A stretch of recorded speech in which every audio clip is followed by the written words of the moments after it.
Hello, everybody watching. Thank you so much for joining us on this online panel dedicated to the economic recovery in pandemic times, because we can't really say we've gotten to the point where we can talk about the post-pandemic recovery. So in this very interesting topic, we are joined by Monsieur Jacques Attali, who is professor of economics. I myself, as an academic, would like to point to this characteristic first, but he is much more than that, amongst which former president of the European Bank for Reconstruction and Development. And he has written more than 80 books, sold in 10 million copies. Thank you very much, Monsieur Attali, for joining us. I will briefly introduce the other members of the panel first and then give you the floor. We are also joined by Mrs. Ana Maria Bușoniu, State Secretary at the Ministry of European Funds, by Mrs. Joana Sanchez, Vice President for MasterCard. She is responsible for the coordination of public affairs in the Central and Eastern Europe, and she has been close friend of the Aspen Institute and Bucharest Forum 2 years ago in a panel dedicated also to economic opportunities. Thank you so much for being here with us again. Mr. Cristian Sporiș, Vice President in charge of the Corporate Division at Raiffeisen Bank Romania, and Mrs. Zvetanka Minceva, Deputy CEO of UniCredit Bank Romania. Thank you so much, Mrs. Minceva, for being here with us today. I will give the floor to Mr. Jacques Attali first for setting the frame of our discussion, and then we will proceed in what I hope to be a lively conversation on this very important topic. Monsieur Attali. I'm glad to be here. I love to be in Bucharest once again, and I hope next time it will not be virtual. As you know, this part of the world is dear to my heart, as I was the founder of the European Bank for Reconstruction and Development, and that I had to deal with that issue and this project since many, many years. I wouldn't even say decades. To speak of a pandemic and the future, I would say it's an illusion to speak of a recovery, and it's an illusion to speak of after the pandemics. The pandemics is not finished, far from that, and we are just before a recession, not after, but before. And then we have to live and to behave as if the pandemics was there up to the end of the next summer, and as the economic crisis will be here at least for 3 years. If it is less than that in terms of the length of pandemics, as well as the recession, then it would be good surprise. But it's better to expect good surprise, but to be surprised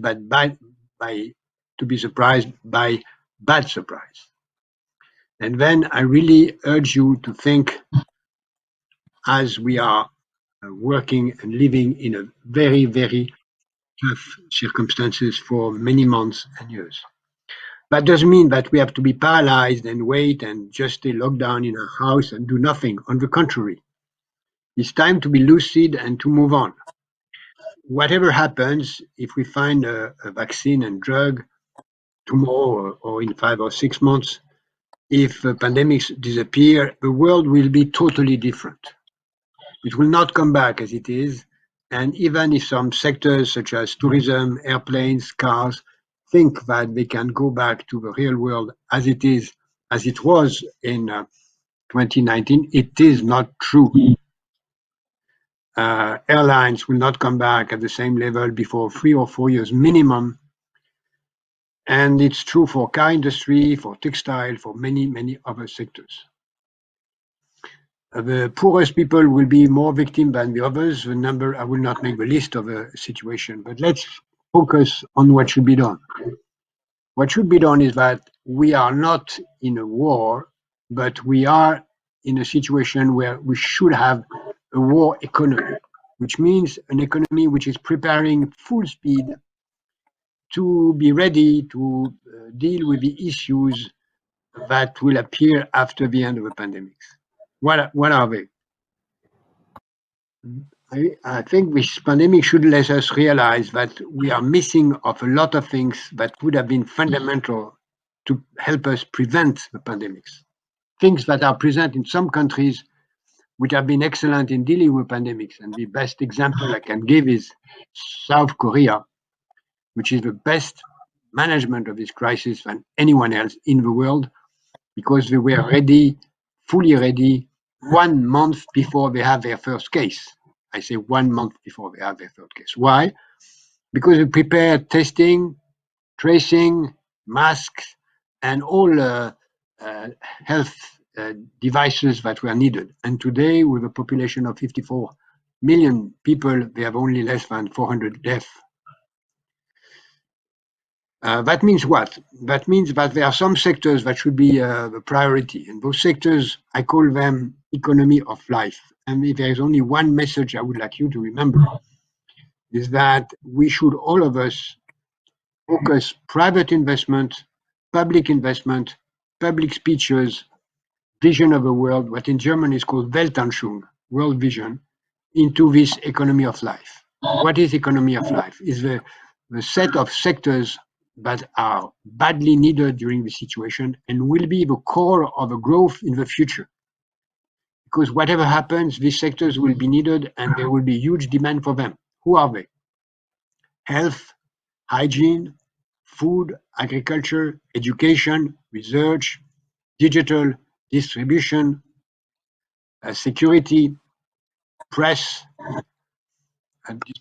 logistics, clean water, insurance, credit, all what is needed for democracy will be the basic sectors that are needed in the future. What is not? What is not is textile, because nobody will want to change his t-shirt 4 times a day in the future. What is not needed anymore is cars, because cars are going to move and be less dominant than in the future. Planes, which is a dead industry and nobody wants to realize it. Tourism, that has to change a lot in order to survive. And if those sectors do not realize that they are going to die, if they don't change drastically, they will die and they will take the country with them. Therefore, a lot of change are needed. I have no time to explain in detail what I think should be done. I did that in a book recently. Tourism can be a very, very promising sector. Insurance can be an amazing sector. Credit can be an amazing sector, but they have to change to deal with the new issues.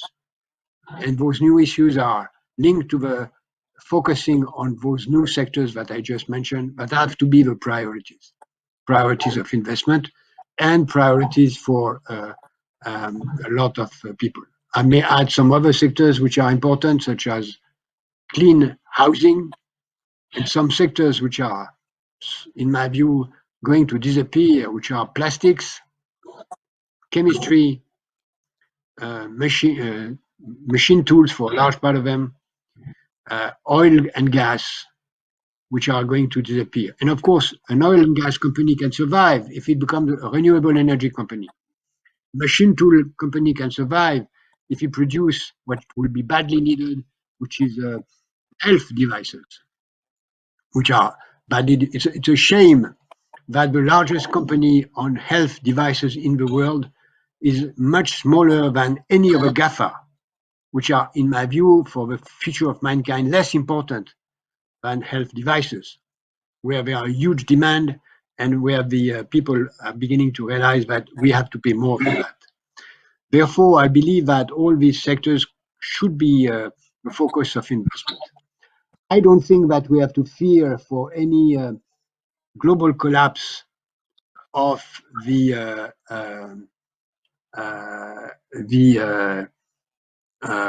global collapse of the markets, because the digital companies and some sectors in the economy of life are going to be blooming in these sectors, and then they will bring the market up, even if some companies of a very important are collapsing. But I'm more afraid of a collapse of poor people, micro entrepreneurs, minorities, women around the world, which are going to be the victims of this situation if we don't take care of it through a lot of new specific programs for them. And if we don't do that, if we don't find ways in each countries and around the world to provide resources to the very poor, to go through this terrible period. Not only will have hundreds of people suffering from hunger more than in the past, which has always almost disappeared, but that we will have revolutions in a lot of countries, and that will not be good for any of the people around this table, and not very good for the world and for the future of next generations. Thank you very much. Thank you very much. A lot of food for thought.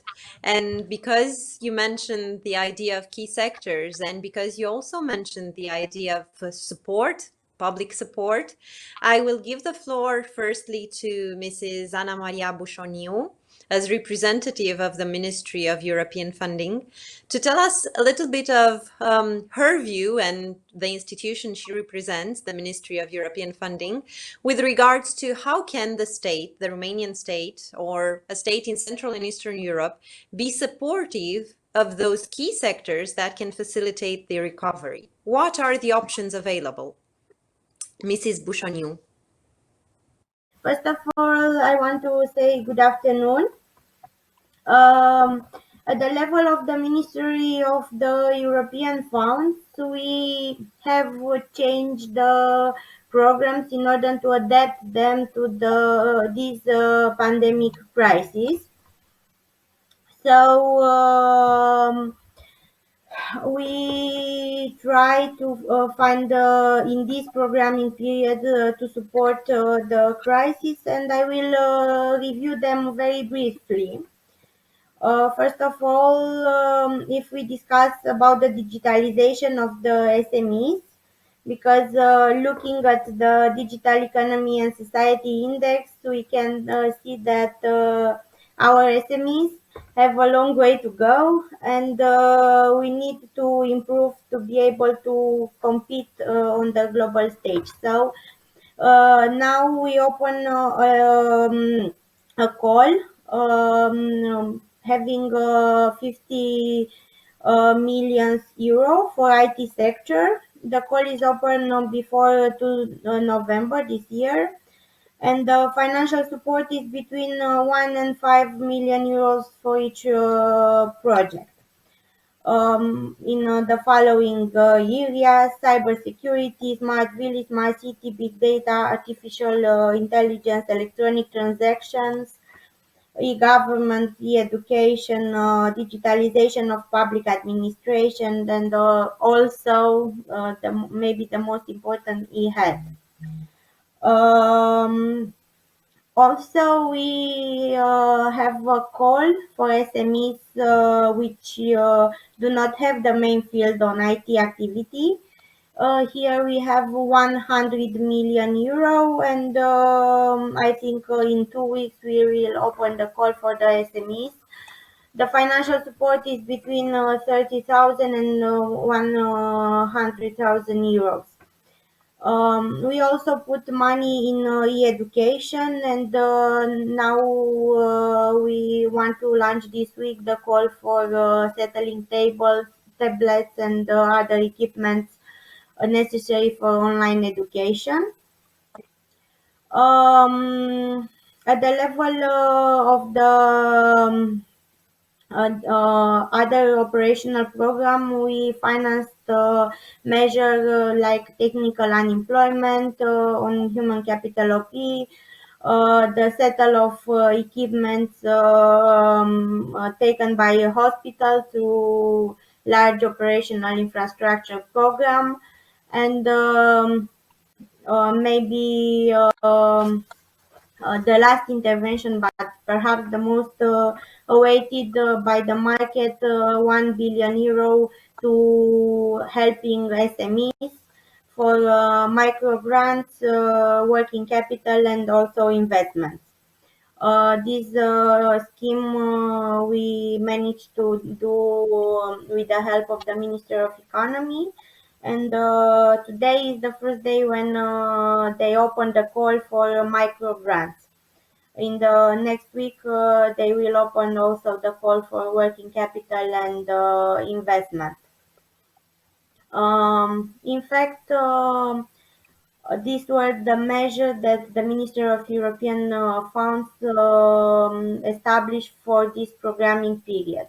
In the same time, we work with the line ministers in order to develop the recovery and resilience plan and to be in line with the negotiation with the Commission to start it as soon as possible. Um, at the level of the competitional operational program, we will manage to open all the calls in 1 month and start the implementation. I don't think we can hear you According to very the well. Commission proposal, under the recovery and the resilience facility, I think Romania we are will experiencing have some access technical to the problems. euro. Um, until my We try to prepare and to come up with a plan and start a public consultation. Um, if there are not other questions from now, I will stop and uh, come back with answers. Good afternoon, you can hear me? I apologize. I can't hear anything, so it's probably my fault. Let me Okay, just if give the you floor can hear to me, I Joanna will. Sanchez, a Vice President of Mastercard. And Joanna, I will ask you this. The economic model is changing at a faster pace than before. How will such trends as digitalization or de-bureaucratization facilitate the economic recovery from your perspective? So, Clara, first of all, thank you so much for having me again at the Aspen Bucharest Forum. It really is a true pleasure for me to be among such prominent speakers and, of course, to repeat in a panel moderated by you. Regarding your question about the impact that digitalization will have on economic recovery, let me start by saying that the new normal is digital. So before COVID-19, many governments and organizations were undergoing digital transformation at different paces. But digital transformation is no longer a process or a future end goal. It is rather a need that will define the survival. So as the pandemic disrupts nearly every aspect of life, governments and companies are turning to digital technology and analytics to help them endure the crisis and to prepare for new ways of functioning once we reach the other side. Governments and industries are accelerating the implementation of their digital strategies at an unprecedented speed. So around the world, governments have actively supported the use of digital platforms. Since March, in Mastercard, we have tracked more than 100 instances where government officials have publicly voiced their support for an adoption and use of digital payments. And Romania is no different than the rest. So here's numbers show an increase in online shopping, online payment of taxes, people using more contactless and electronic payment. However, we also see a change in shopping behavior. So in Romania, consumers are more careful on what they buy, where they buy it from whom and how.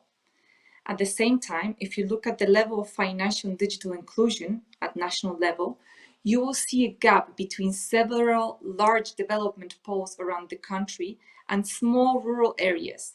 And in the lack of a government action plan and policies in this direction, this gap will only get larger, despite of efforts on programs and actions from the private sector. So, Clara, let me give you some concrete examples of how digitalization can help economies recover. So, governments and companies need to make use of data to support effective decision making. As a technology company, Mastercard, we not only support and endorse governmental measures aimed at digitalization, but we consider it is our duty right now to be part of the solution. We recognize that this is the time for businesses to step up, and we're creating new and innovative ways to leverage our infrastructure, partnerships, and skills to keep economies and society running. We're working closely with the multiple national governments around the globe, state agencies, industries, in helping them analyze the impact, develop the recovery plans, and implement the right tools and technology.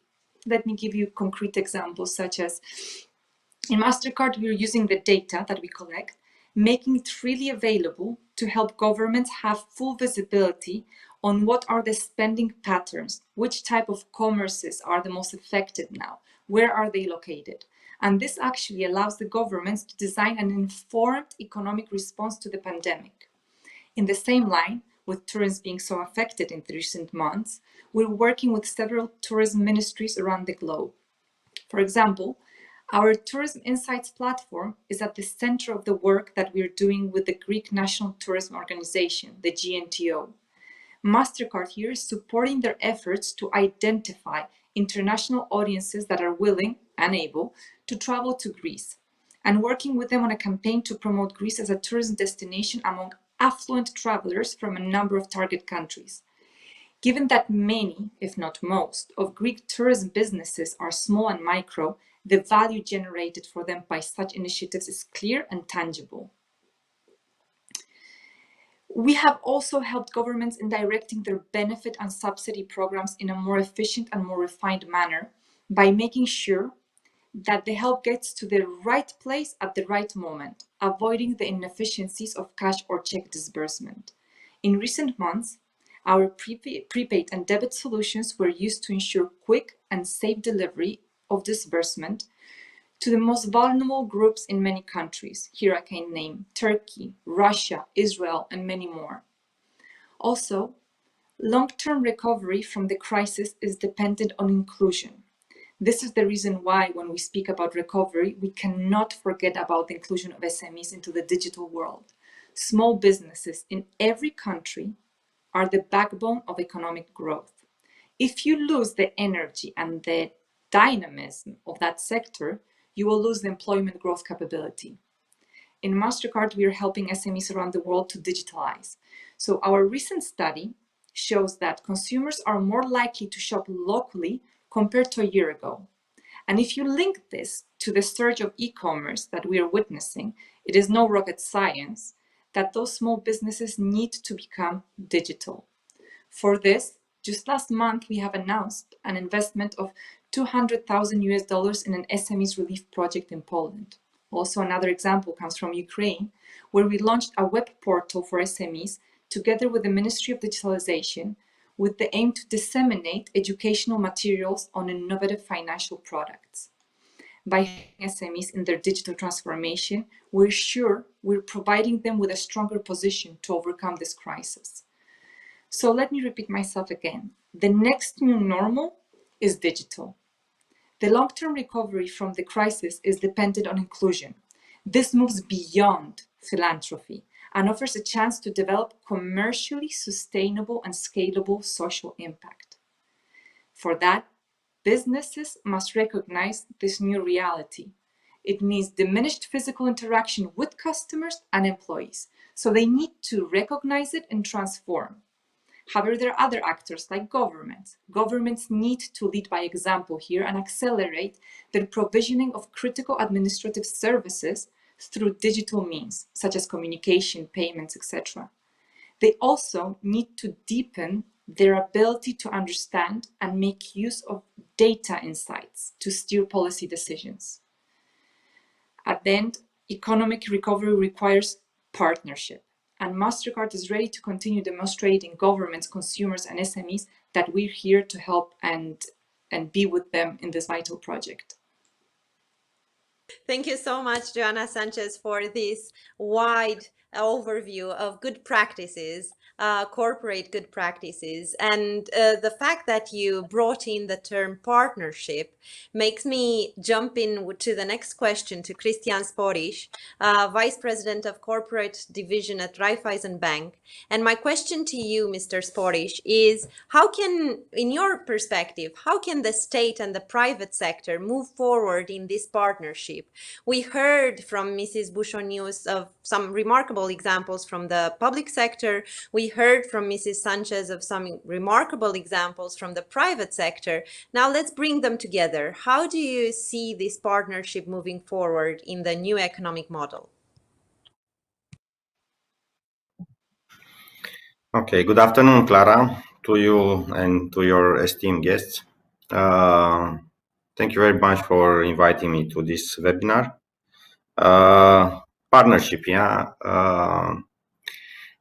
This economic cycle, actually, I mean, there were voices already 1 year ago which were saying and were commenting the fact that somehow the previous economic cycle took too long, and sooner or later we will experience a recession. Nobody knew which would be the trigger for such an event. But clearly we identified post factum, let's say, as being the COVID pandemic. There are already some trends, and my ante-speakers already mentioned. I mean, there are already some macro trends in the economy, and I think because of this pandemic situation, those trends will accelerate a lot. This situation hit us in different ways. First of all, by locking down. And with this lockdown, because no one, either the private sector or the public sector, couldn't understand how will the virus impact the health part of the economic activity. So they preferred the lockdown, but the lockdown brought a sharp decrease in the GDP in all the countries, not only in Europe or not only in Central Eastern Europe. Of course, no one knew which would be the best tools or means of cooperation between the two sectors, private and public. Clearly, comparing with the previous crisis, the financial one, this one caught both the public sector, mainly the private sector, in a much better shape than in the previous, especially the financial sector. And also the public sector took some good decision in terms of, intensity and timing. And here I will refer to a couple of them, one being moratorium, the other being SME initiative, which after SME Invest, IMM Invest, which after a slow start, then it picked up quite rapidly.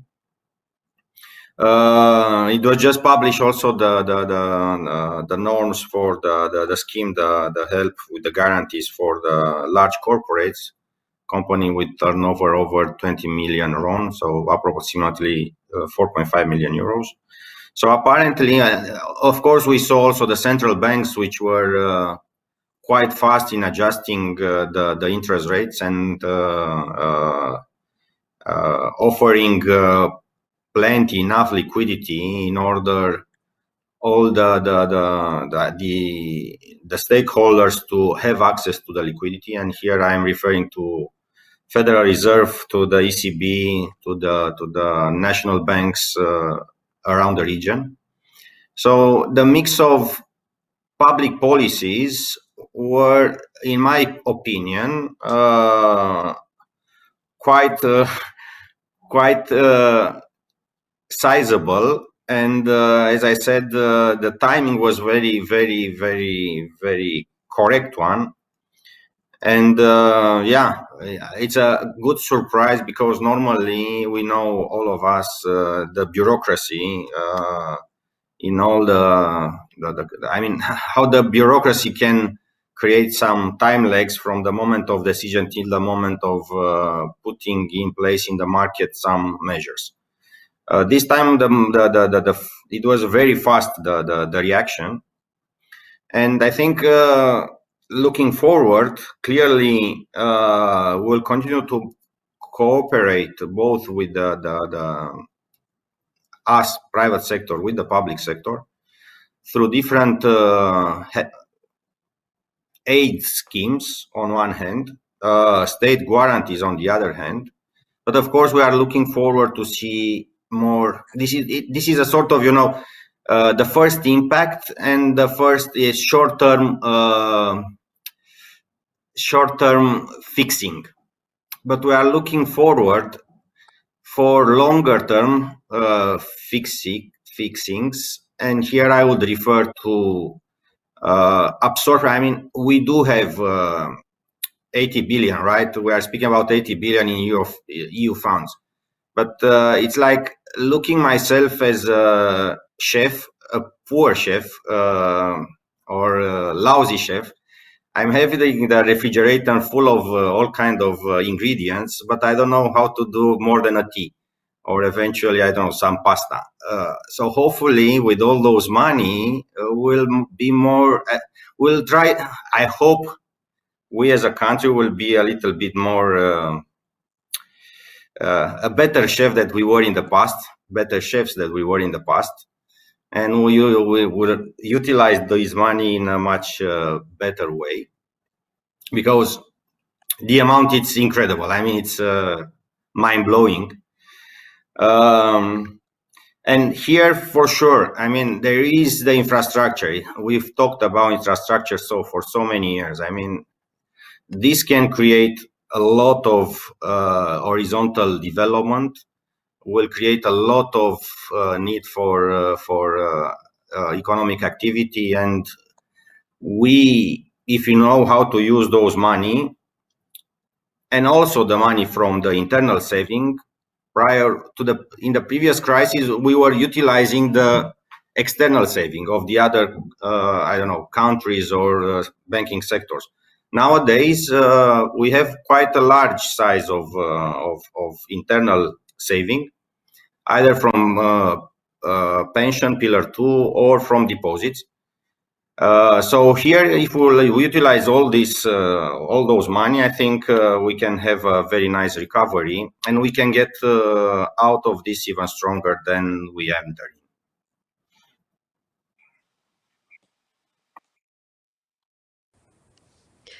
Thank you so much for this optimistic perspective. I hope you can hear me well. Okay, thank you so much for this very optimistic perspective. I think it's refreshing, and it doesn't hurt to have a good perspective ahead of us, although the times are tough.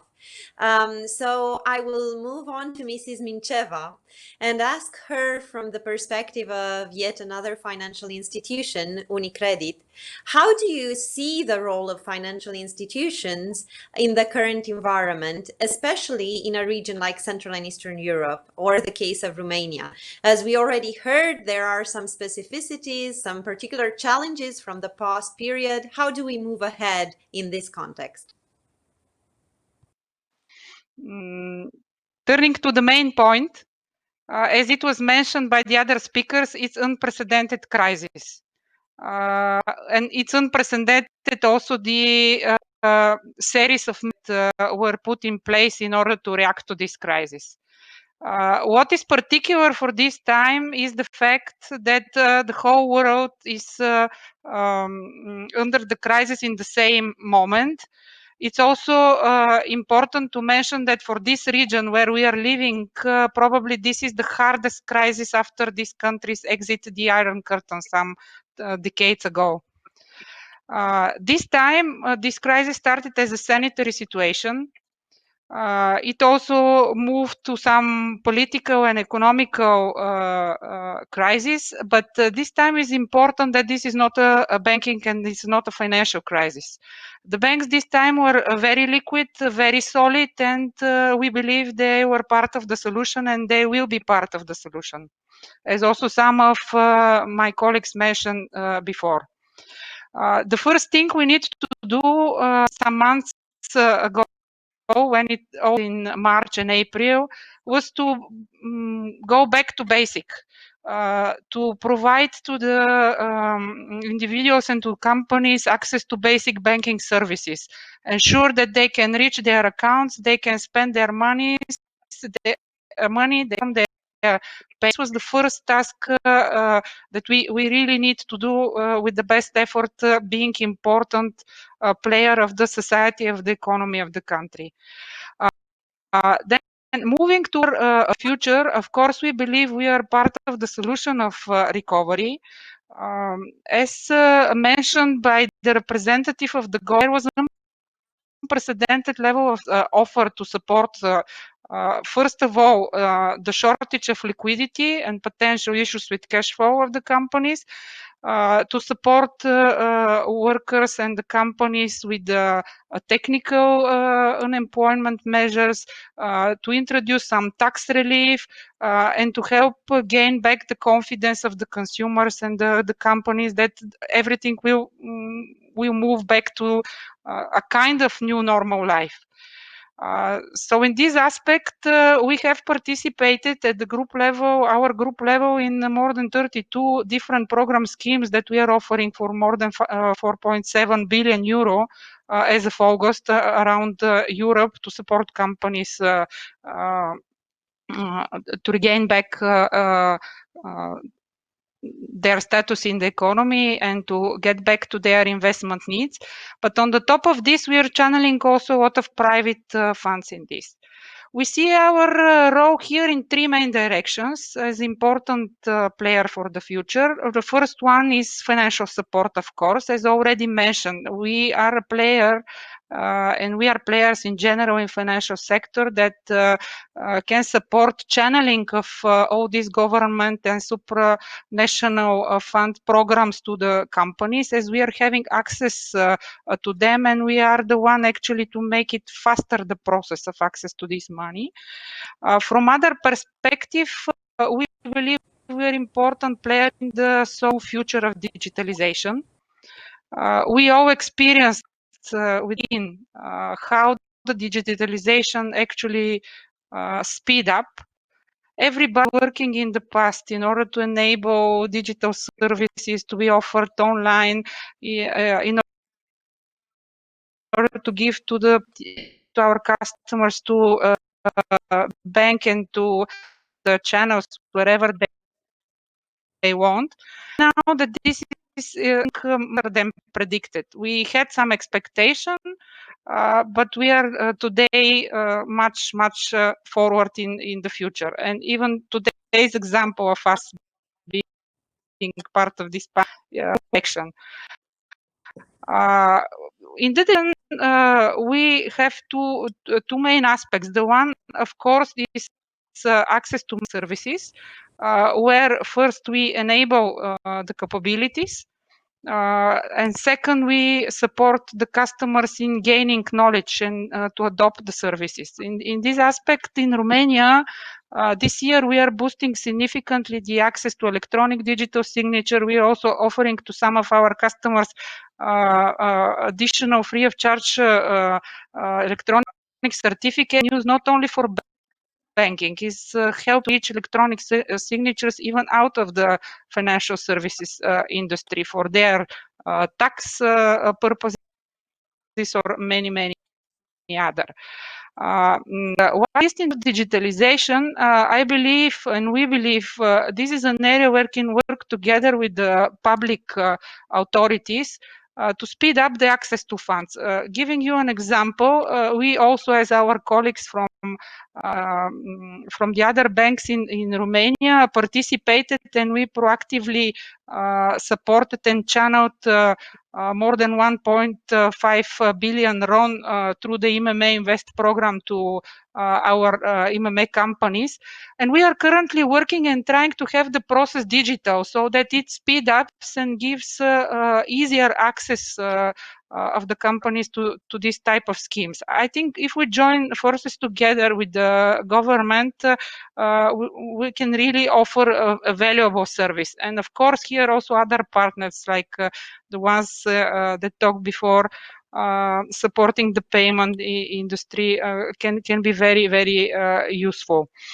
Last but not least, as I mentioned, on third role that we see for ourselves in the future, this is definitely sustainability. And I'm not speaking here only about the key sustainability projects or green financing, where we already committed ourselves to exit some of the sectors or to increase the support to the green projects. But we need to be very careful and to support also the very small players on the market, like social entrepreneurship or very small companies, because these are ones that sometimes don't have direct access to financing, and we are doing this through our social impact program for financing, through different partnerships, non-governmental actions. Just to summarize, we see the banks part of the solution, important player of the recovery. The solution for bringing the confidence back in three main directions: support to the financing, digitalization, and sustainability. And we are having now our chance to build sustainable future, all industries and all players around the table. Thank you very much for yet another optimistic intervention, showcasing valuable instruments that lie ahead of us as citizens and businesses. And because the time is running very short for our panel, I will take the liberty to improvise a little bit and to ask all of our distinguished panelists to answer one single question, which is very broad. And the question would be, which is, to your perspective, the most important ingredient for economic recovery moving ahead? So what should we take into consideration to ensure our economic recovery in Romania, but also in the European Union in general? And I will start off with Mrs. Bușunoiu and then keep the line up as it was before. First of all, it's about partnership. Then digitalization. It's very important, and I strongly believe that if we are in the same table, together, public and also private sector, and we work together in order to use all the EU money in Romania, we can face the crisis. And first of all, it's about partnership. And our plan is to work together in order to find the best mix for the recovery and resilience facility, and also to speed up the implementation of these calls that I mentioned before.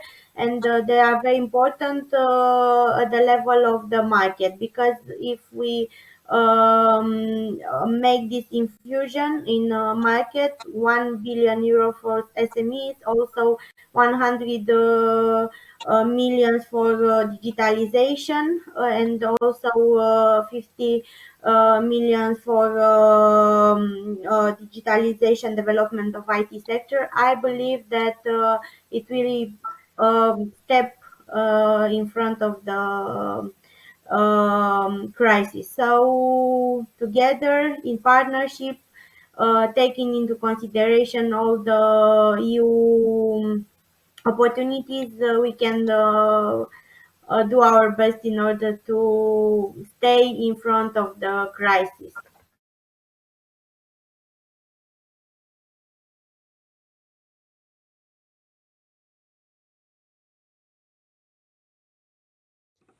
Mrs. Sanchez?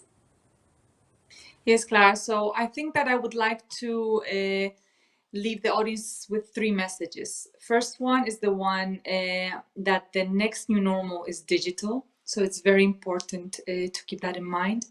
The second one, that it's not about economic support. It is about economic transformation. So we all talked about the rapid, unprecedented pace in which all economies, governments, and companies need to be transforming right now. But while we're doing it so rapidly, let's think about the future. Let's not implement things that are going to be just for the short term, but also that they're going to be serving in that economic transformation of the whole world. And the third theme that I would say that is really important is partnership. Public-private partnership is really crucial at this time, because no one can do it on their own. So we all need to get together and help to get out of the crisis. Excellent. Thank you very much. Mr. Sporish? Thank you, Clara. It's hard for me to give any recipes because, you know, they're much smarter person than me which thinks at the long-term strategy of a certain region or I don't know country. But I would say it's important. Like any chef, yeah, we shall think at a 5-course menu, eventually with wine pairing. That would mean prioritization. Yeah, let's choose 5 things to be done. Whatever those would be, I don't know, road infrastructure, railway infrastructure, I don't know, might be health infrastructure, whatever those will be the 5, but let's do this at extraordinary well. Because other than that, of course, there are all the stakeholders around the policy maker, and each of them are asking something. Yeah, it's impossible. The budget doesn't have enough money to solve all the issue in this world. The national budget. I think what will make the difference between some governments and others would be the ones which will be able to prioritize and the ones which will try to suboptimally satisfy all the needs of all stakeholders. As it was mentioned at the beginning of the meeting, there will be industry which will die, and there will be industries which would get even bigger and stronger, and this will be the future. So here, my I would say not advice, my kind recommendation would be to put our bets on the ones which will represent the future, not the past. Thank you very much. And indeed, very similar to your thoughts and comments, we saw the strategic forecast of the European Commission recently pointing to digitalization and sustainable development. So what are your thoughts for our economic recovery or warning points, Mrs. Mincheva? I would like to leverage on the digitalization to make the services easy for customers. So I think digitalization is not something per se. It doesn't stay out of nowhere. It's important to make the life of the consumers and the companies easier. So this would be my focus for sure. I believe for them to gain confidence, because what we see in our research is that actually the confidence is what will matter, and as soon as the economy players can get the confidence back, this will speed up the recovery. That's my point. Thank you so much. Thank you all very much for this challenging from a technical perspective, yet so rich in terms of content and substance panel. So thank you very much for participating in this panel. And I sincerely hope to be joined by all of you in a live on-site event at future Bucharest Forum panels. Thank you very much, and we look forward to sharing with you our briefings from all the discussions that took place at Bucharest Forum.